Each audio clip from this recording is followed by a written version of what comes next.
আছে, বাজারে কথা আছে এরকম যে ডক্টর মোহাম্মদ ইউনূস নাকি নরেন্দ্র মোদীর সাথে কথা বলতে চেয়েছিলেন, কিন্তু তারা আসলে মানে তিনি সময় পান নাই, কথা হয় নাই, কথা হচ্ছে না, আগাচ্ছে না কিছু।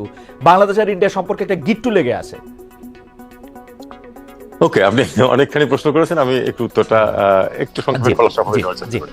প্রথমে আপনি যে বাংলাদেশের সোশ্যাল মিডিয়ার কথা যেটা বলেছেন, তাদের কিন্তু ভারত বিরোধী কথাবার্তা আছে, আমি মানি, কিন্তু সেটার পরিমাণ আপনি যদি দেখেন, সেটা ভারতে বাংলাদেশ বিরোধী যে পরিমাণ ভয়ঙ্কর ভাবে প্রোপাগান্ডা চলছে, সে তুলনায় এটা কিছুই না।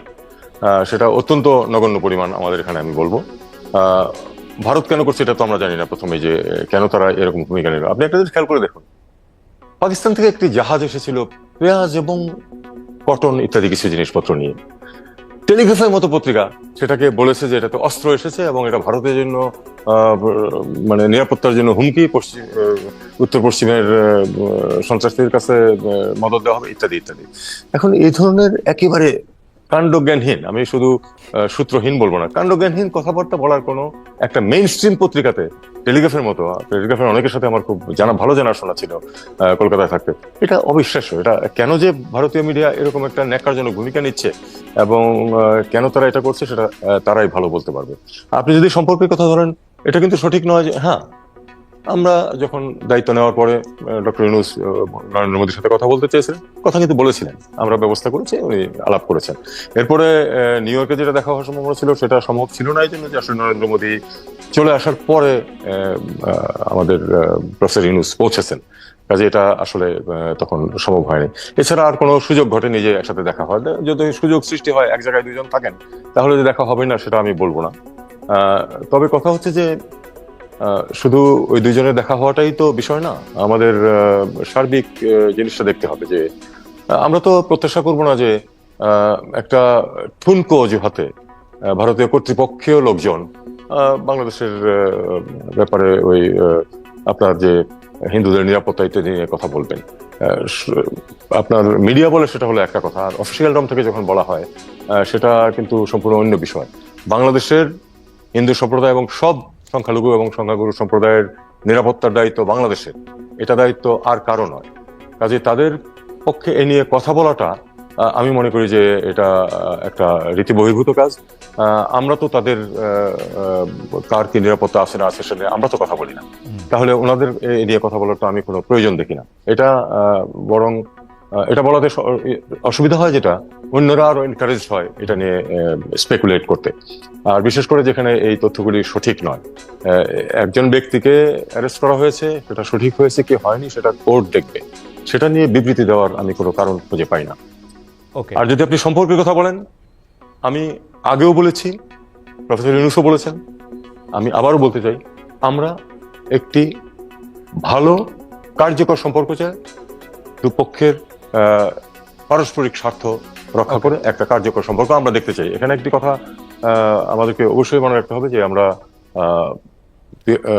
এটা স্বীকার করতে হবে যে 5 আগস্টের আগের সরকার এবং তার পরবর্তী পরিস্থিতির মধ্যে ভারতের সাথে সম্পর্কের পরিবর্তন হয়েছে এবং সেটাকে মেনে নিয়েই কিন্তু আমাদেরকে এগোতে হবে।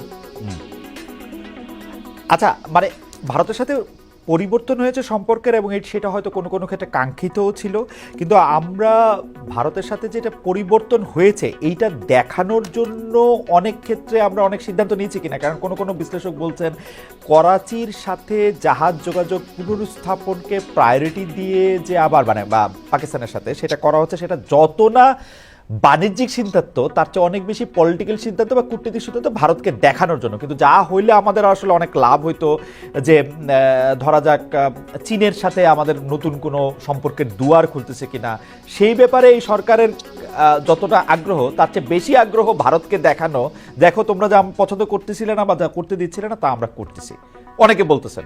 এই ব্যাপারটা নিয়ে যদি একটু মন্তব্য করতেন।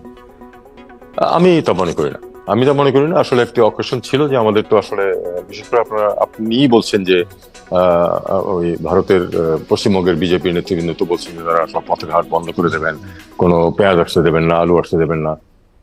দেখুন, পেঁয়াজ এবং আলু না আসলে বাংলাদেশের শুধু লস আর ভারতের কোনো লস নেই, এটা চিন্তা করাটা কিন্তু নিতান্ত নির্বুদ্ধিতা। বাংলাদেশে যেমন ভারতের সামগ্রী প্রয়োজন আছে, ভারতের জন্য বাংলাদেশের এই বাজার প্রয়োজন আছে। কারণ যেসব সামগ্রী আমরা আমদানি করি সেটা তারা লাভজনকভাবে অন্য কোথাও রপ্তানি করতে পারবে না। কাজে এটা আমি যেটা বলছিলাম যে পারস্পরিক স্বার্থের ভিত্তিতে কিন্তু আমরা সম্পর্ক ভালো রাখতে চাই। ঠিক আছে, ওনারা বন্ধ করে দিন, ভিসা দেওয়া হচ্ছে না, লোকজন চিকিৎসার জন্য যেতে পারছে না। আমাদের এখানে বড় বড় হসপিটালগুলিতে এখন সব সিট ভর্তি আছে, কোনো সমস্যা হচ্ছে না, চিকিৎসা কিন্তু মানুষ ঠিকই পাচ্ছে। যাদের আর্থিক সামর্থ্য একটু বেশি তারা হয়তো ব্যাংকক চলে যাচ্ছে, অনেকে কেউ সিঙ্গাপুর চলে যাচ্ছে। কারো জন্য কোনো কিছু কিন্তু আটকে থাকে না। সবচেয়ে হাস্যকর হচ্ছে যে আপনার আগরতলাতে বন্ধ এই ধরনের কথাবার্তা হচ্ছে। আগরতলা ত্রিপুরার অর্থনীতি বা কতটুকু, সেখানে আমাদের প্রয়োজনীয় বা কতটুকু, তারা আমাদের কতটুকু, আমাদের বিশাল অর্থনীতির জন্য তারা কতটুকু বা দিতে পারে। তারা বরং সেমাই ল্যান্ডলকড হয়ে বসে থাকবে, 1000 মাইল ঘুরে তাদের মালামাল বিক্রি বা ক্রয় করতে হবে। তাদের নিজেদের স্বার্থে আমাদের সাথে ভালো সম্পর্ক রাখা প্রয়োজন। যদি তারা সেটা মনে করে যে সেটা করবে না এবং না করাতেই তাদের স্বার্থ আছে, ঠিক আছে, আমরা সেটা খুব সহজেই সামাল দিতে পারবো, এটা এমন কিছু করি। আরেকটা কথা হচ্ছে যে ভারতের লোকজন বাংলাদেশে চাকরি করে, 26 লক্ষ ভারতীয় বাংলাদেশে এখানে কাজ করতে আসছে। তাদের ব্যাপারটাকে আপনারা কি এরকম এই সরকারে আসার পরে তাদের একটা অডিট পেয়েছে যে তাদের কত অংশ আসলে নামে কাজ করছে, কত অংশ বেনামে কাজ করছে, তারা টাকা কিভাবে পাঠাচ্ছেন বা তারা কিভাবে টাকা রোজগার করছেন বা কিভাবে চাকরি করছেন, সেই ব্যাপারটা কি একটু দেখা সম্ভব হয়েছে? দেখুন, এটা নিয়ে কিন্তু আমরা এখনো ক্যাম্পেইন যেটা চালানোর সেরকম কোনো কিছু আমরা করিনি। তবে আমরা সবসময় জানি যে একটা উল্লেখযোগ্য সংখ্যক, আমি কিন্তু সংখ্যাটা বলতে পারবো না, আমার মনে হয় কেউই এক্সাক্ট সংখ্যাটা বলতে পারবে না, উল্লেখযোগ্য সংখ্যক ভারতীয় এখানে চাকরি করেন এবং তাদের বেশ একটা অংশ কিন্তু আসলে ঠিক প্রপার এমপ্লয়মেন্ট ভিসা নিয়ে, অনুমতি নিয়ে এখানে চাকরি করছেন না। কারণ আমি জানি যে এক দুজনের কথা, মানে অন্যান্য দেশে এক দুজনের কথা জানি যে অনেক ফর্মালিটি আছে, সেগুলি করে তারা চাকরি করছেন। অনেকেই ট্যুরিস্ট ভিসা এসে তারপরে যেভাবেই হোক আগে পিছিয়ে করে কাজ করছেন। আর টাকা নিয়ে যাওয়া তো আপনি জানেন যে কোনো সমস্ত পৃথিবীতে এটার কোনো সমস্যা না, হুন্ডি আছে সমস্ত পৃথিবীতেই, হুন্ডির মাধ্যমে তারা টাকা নিয়ে যেতে পারেন, এটা কোনো তেমন কোনো ব্যাপার না। এটা ঘটছে। তবে আমরা অবশ্যই নীতিগতভাবে আমরা চাই যে ঠিক আছে, যেখানে আমাদের তাদের জন্য কর্মসংস্থানের সুযোগ আছে এবং আমাদের মার্কেটে যদি ডিমান্ড থেকে থাকে, ওয়ার্ক মার্কেটে, জব মার্কেটে, তাহলে সেটা যদি তারা আসেন সেটা নিয়মের ভিতর দিয়ে আসতে হবে এবং work permit, proper work permit নিয়ে আসতে হবে।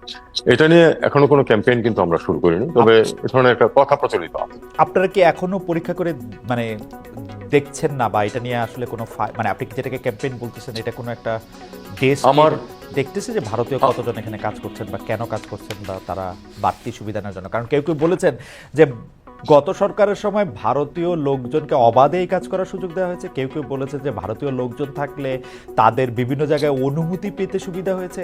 আপনাদের প্রায়োরিটিতে কি যারা এখানে চাকরি করছেন তারা, মানে ভারতীয় যারা চাকরি করছেন তাদের ওয়ার্ক পারমিট পরীক্ষা করা, তাদের অন্য বিষয়গুলি পরীক্ষা করা, টাকার পাওয়া, কত টাকা তারা এখানে খরচ করছেন, সেইগুলি কি মানে এই মুহূর্তে?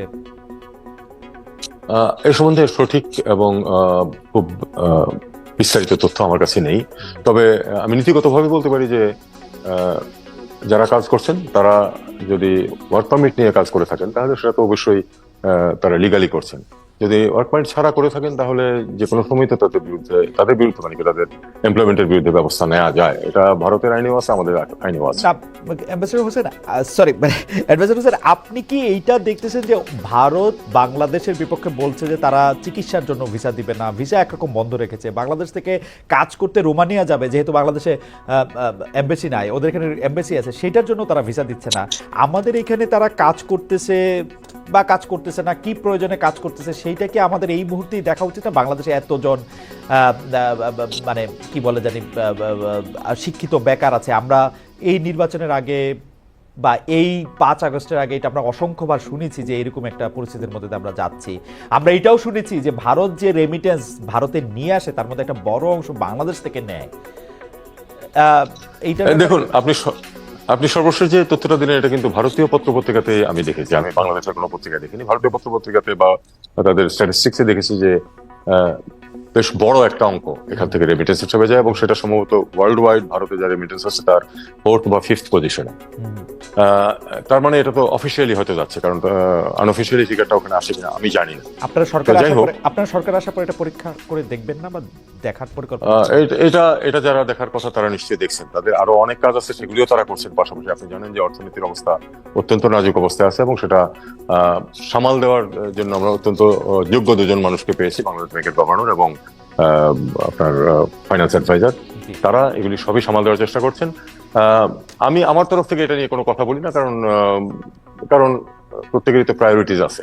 এখন যে ব্যাপারটা, এটা প্রায়োরিটিতে উপরের দিকে থাকা উচিত কিনা? একদিকে আমাদের বেকার সমস্যা আছে, অন্যদিকে আমাদের রেমিটেন্স যদি অকারণে শুধুমাত্র আরেকটা সরকার আরেকটা দলকে তুষ্ট করার জন্য যদি কিছু ভারতীয় এখানে চাকরি করতে থাকতো, তাদের মধ্যে যদি কেউ বেনামে কাজ করতো, তাদের মধ্যে কেউ যদি এখান থেকে মূল্যবান আমাদের আপনি এটা নিয়ে সবচেয়ে বেশি সোচ্চার। আপনি সবসময় বলেছেন যে আমাদের মধ্যপ্রাচ্যের লোকজন এত কষ্ট করে এখানে টাকা পাঠায়, আমরা যেন তেনভাবে সেই টাকাটার তো একটা করতে পারি না।